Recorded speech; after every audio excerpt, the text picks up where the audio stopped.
আসসালামু আলাইকুম। আশা করি সবাই ভালো আছেন। এই যে আমি কক মুরগি রান্না করব। কক মুরগি আজকে আমি ভাজা ছাড়া আলু দিয়ে রান্না করব। সেজন্য আমি এই যে পেঁয়াজ কেটে নেব। তো দেখতে থাকুন।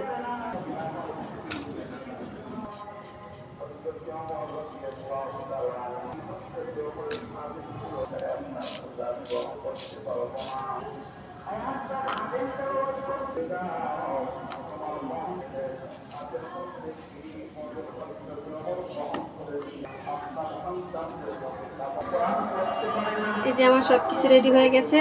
যে আলু পেঁয়াজ কেটে নিয়েছি, এখন আমি রান্নাটা বসাবো। এই যে আমি নতুন পাতিলে রান্না করব আজকে, এটাই প্রথম। তো শুরু করবো এখন।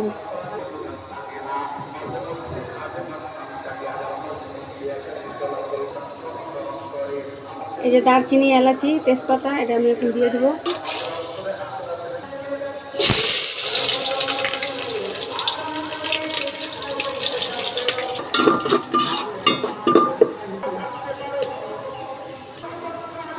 আদা বাটা,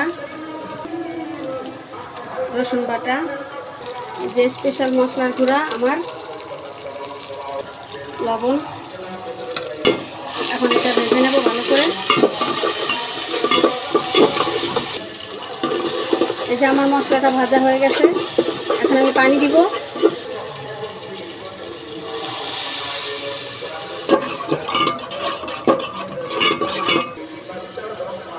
হলুদের গুঁড়া, মরিচের গুঁড়া,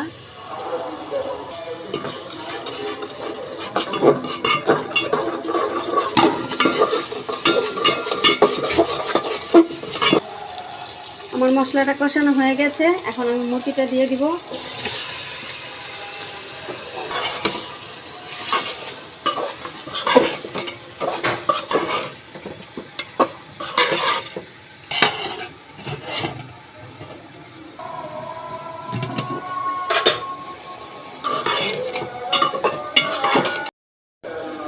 এই যে আমার গোশটা মোটামুটি কষানো হয়ে গেছে, এখন আমি আলুটা দিয়ে একসাথে কষিয়ে নিব।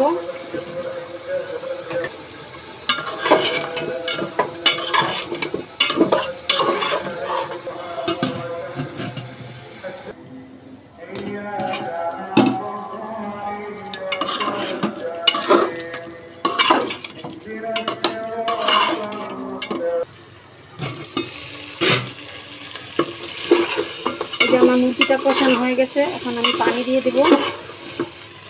এই যে আমি অল্প পরিমাণে গরম পানি দিয়ে দিব, বেশি পানি দিব না, কারণ আমার গোশটা সেদ্ধ হয়ে গেছে।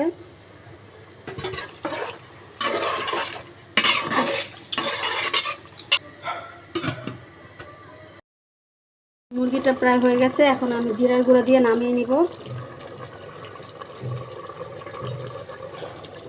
এই যে আমার মুরগি রান্নাটা হয়ে গেছে। তো আপনারা এইভাবে রান্না করে খেতে পারেন, ইনশাল্লাহ ভালো লাগবে। আল্লাহ হাফেজ।